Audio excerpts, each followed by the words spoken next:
Hello student, आज हम फिर अपने यूट्यूब चैनल पर आपको एक प्रैक्टिकली जो पढ़ाई होती है उसका एक नया टॉपिक लेके आए हैं, जिसको हम कहते हैं मृदा परिच्छेदिका या स्टडी ऑफ सॉयल प्रोफाइल। मिट्टी जब बनती है तो मिट्टी कई परतों से मिलके बनती है। ये आप आज मौके पर देखेंगे कि मिट्टी कितने तरीके से कैसे बनी हुई है और इसको हम खेत में कैसे पहचानते हैं।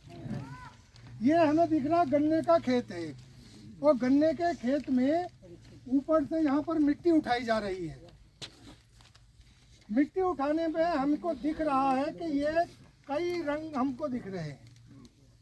मिट्टी की जो सबसे ऊपरी परत होती है, जिसमें पतई या किसान जुताई करता है, खाद डालता है, घूरे की खाद डालता है, गोबर की खाद डालता है, मैली डालता है, तो ये सारा का सारा काम ऊपर की 15 सेंटीमीटर ये सब वहीं होता है बस।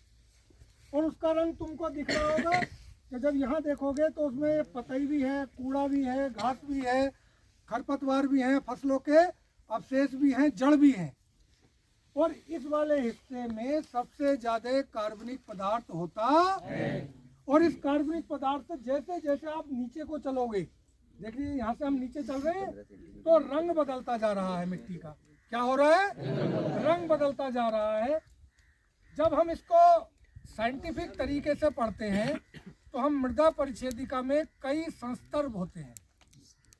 सबसे ऊपर ए संस्तर, फिर बी संस्तर, फिर सी संस्तर को इंग्लिश में बोलते हैं होराइजन। क्या बोलते हैं?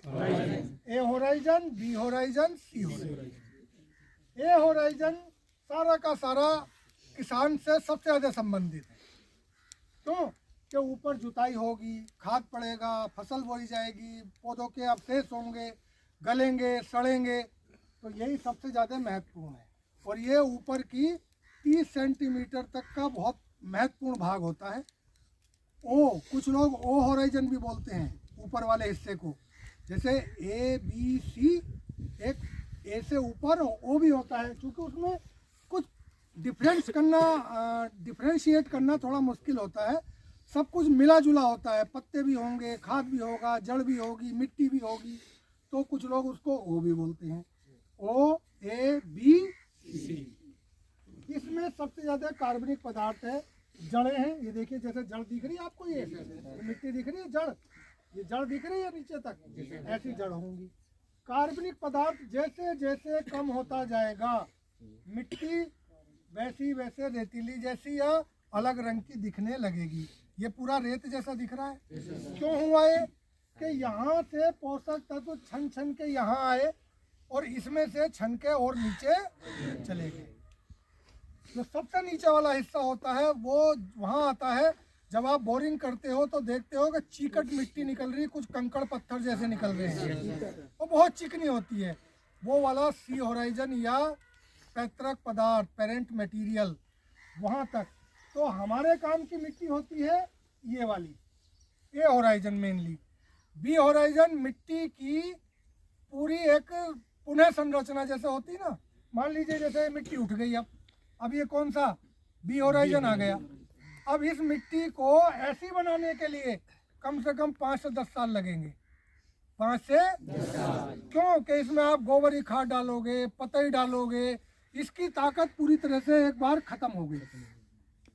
तो मिट्टी उठाने का नुकसान होता है ये कि ऊपर की उपजाऊ परत जो होती है, फर्टाइल पूरी जो, वो सब की सब खेत के बाहर चली जाती है। ये बहुत नुकसान है। तो हमें मिट्टी उठानी चाहिए कि नहीं उठानी चाहिए? अगर खेती करनी है तो उस खेत से मिट्टी नहीं उठानी चाहिए। पहली चीज ये उठ रही है, इसलिए हम आपको दिखाने लगे कि इसका नुकसान ओरिजिनली है क्या। इतनी मिट्टी, ये कितनी लगभग 1.5 फीट है। 1.5 फीट मिट्टी बनने में लाखों साल लगते हैं, लाखों। 1 सेंटीमीटर मिट्टी जब पहाड़ टूट टूट के बनती है तो कितने 100 साल लगते हैं, तब वो मिट्टी बनती है। और वो मिट्टी कैसे बनती? नदी बहा के लाती है पहाड़ से, और वो धीरे धीरे जब बाढ़ का पानी वापिस छोड़ता है तो वो जो पंग बोलते हैं, मिट्टी के कण बारीक बारीक, वो छोड़ जाती है। और साल दर साल, कितनी प्रक्रिया होते होते फिर वहाँ पर मिट्टी बननी शुरू होती है। तो ऐसे मिट्टी को कभी खराब नहीं करना चाहिए। ये हुआ एक पार्ट।